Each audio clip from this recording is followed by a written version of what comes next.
Okay, hi and WhatsApp guys, সবার কি অবস্থা, কেমন আছেন? হোপ ইউ গাইজ ভালো আছেন। তো আজকের ভিডিওটা খুব ইন্টারেস্টিং একটা ভিডিও হবে।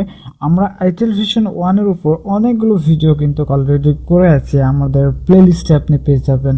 টিপস অ্যান্ড ট্রিক্স একটা প্লে লিস্ট আছে, সেখানে আরও অনেকগুলো ভিডিও পেয়ে যাবেন। তো আজকে আমরা অ্যান্ড্রয়েড মোবাইল ফোনের আরও দুইটা সেটিং সম্পর্কে কথা বলবো, নতুন দুইটা সেটিং সম্পর্কে কথা বলবো। অবশ্যই আপনার এই দুইটা সেটিংটা আপনার কাজে লাগবে।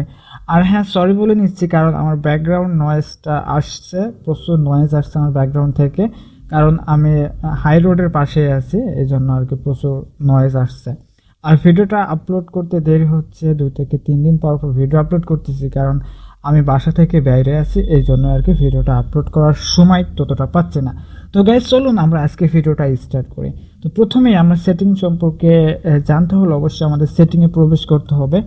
আমরা আমাদের মোবাইল ফোনের সেটিংয়ে যাব। আপনি যদি অন্যান্য মোবাইল ফোন ইউজার হয়ে থাকেন, তাহলে সেম প্রসেসটা আপনি অবলম্বন করবেন। আপনার এই অপশনটা যদি থাকে, তাহলে অবভিয়াসলি আপনি এই সেটিংটা কার্যকর করতে পারবেন।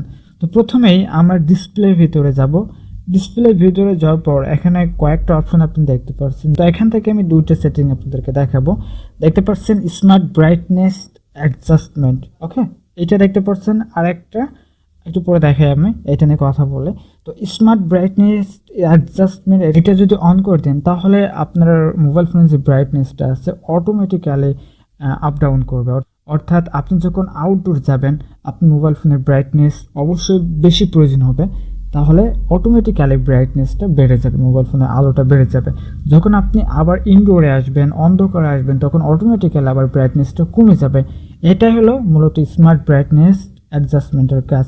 অ্যান্ড সেকেন্ড যে সেটিংয়ের কথা বলবো, সেটা হলো অ্যাম্বিয়েন্ট ডিসপ্লে। অ্যাম্বিয়েন্ট ডিসপ্লের ভিতরে আপনি দেখতে পাচ্ছেন নিউ নোটিফিকেশন, এটা অন করা আছে। এখন এটা যদি আপনি অফ করে দেন, তাহলে কি হবে?